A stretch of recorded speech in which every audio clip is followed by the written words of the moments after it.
In this video, i-activate na natin yung Lazada Wallet online. So, ito na yung Lazada app. Nakaka-register lang natin. Dito sa account, scroll down, merong Lazada Wallet. I-tap lang yung wallet. At mula dito, hihingan ka na ng basic information. Yung complete name mo. So, unahin ang first name. Next naman yung sa middle name. Kung sakaling walang middle name, i-tap lang ang I do not have a middle name. Kung meron, ilagay na rin dito. And finally, yung last name. Make sure na tama yung mga spelling. Next is yung birth date o kung kailan tayo pinanganak. At sabi yung confirm. Occupation naman. Ito yung pagpipilian para sa list of occupation. Hanapin ang pinakamalapit sa inyo. Sa mga estudyante, pwede rin to. Maging sa mga housewife, pwede din. Kung sakaling wala sa pagpipilian, ipiliin lang ang others at i-type na lang dito yung specific na occupation. I-tap na ang submit kapag okay na lahat. At ganoon kabilis mag-activate ng Lazada Wallet. Pwede na tayo mag-cash in dito. At para makapag-cash in, tap lang tong cash in. Ang minimum amount ay 20 pesos. Proceed tayo. Dati, pwede pa sa 7-Eleven pero ngayon, hindi pa siya available. Pero by the time na pinapanood nyo itong video na to, i-check nyo na lang kung may error pa rin kasi baka bumalik na or pwede na pala sa 7-Eleven.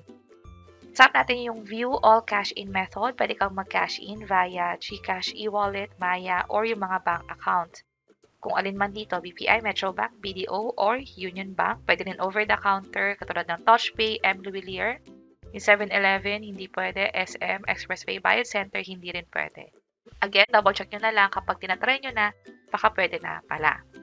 Hindi mo na tayo magka-cash in ngayon. Instead, magkakaroon tayo ng specific na video para dyan. Pero explore natin tong Lazada Wallet. Kung sakali kasing meron kang refund or cancellation na order at kailangan ibalik sa'yo ng Lazada yung binayad mo, kung sakali lang na hindi COD or cash on delivery yung pinili mong payment, i-refund sa'yo or ibabalik dito sa Lazada Wallet mo. At siya namang magagamit mo na pang checkout sa mga in-add to cart mo dito sa Lazada. Also, pwede mong i-check dito yung transaction history. At pwede ka rin mag-avail ng Lazada card kung saan may mga perks to na mas mataas yung rewards at points na pwedeng makuha. Pwede ka rin bumili ng load, mas mababa yung presyo or may discount. 50 pesos na load, 47 pesos lang siya. Habang naman 100, 95 pesos. Pwede ka rin magbayad ng bills. Pwede nyo rin i-fully verify yung wallet ninyo. Halimbawa, pag sinap nyo to, mag-provide na lang kayo ng picture ng ID ninyo. In this video, hindi muna natin yan gagawin kasi obviously na-access pa naman natin yung mga features kahit basic level. Katulad ng loans. Idagdag ko na din na napakaganda kung i-check nyo yung mga promotion na meron dito. Pwede nyo makita sa Lazada app pero sa wallet, pag in-scroll down nyo pababa, merong promotion dito. Na kapag gumamit kayo ng BDO Visa credit card or debit card, yung mga ATM, kasama na rito yung sa payroll, kung sakaling debit card yung binigay sa inyo, makakakuha kayo ng 500 pesos off or 25% off kapag ginamit nyo siya from January 15 to Feb 29. So kung lagpas na kayo sa date na to, check nyo pa rin sa bandang baba kasi baka may iba ng offer or ibang bangko na pala yung pwedeng magbigay ng promotion sa inyo.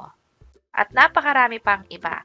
Yung mga specific step-by-step tutorial guide, pwede nyo nang i-check dito sa playlist sa baba. Piliin nyo na lang yung tutorial na bagay para sa inyo. Sana makatulong and see you sa mga next videos. Bye-bye!